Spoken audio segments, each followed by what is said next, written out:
Luxury home sales data చూస్తే మొన్న ఒక కంపెనీ గుర్గావ్లో మీ దగ్గర కస్టమర్స్ ఎంతమంది వస్తారు, ఏ టైంలో మీకు ఎక్కువ బిజినెస్ ఉంటుంది, ఏ సీజన్లో ఎక్కువ బిజినెస్ ఉంటుంది.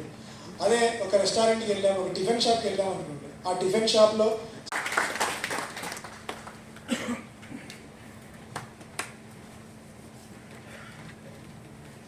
మూడోది నేను రెండోది అనుకున్నా,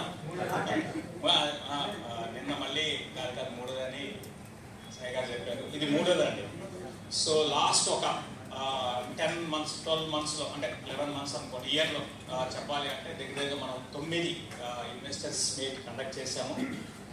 3 విజయవాడ, 3 హైదరాబాదు, బెంగళూరు ఒకటి, వైజాగ్ ఒకటి, తర్వాత ఆన్లైన్లో ఒకటి చేసాం. ఓకే.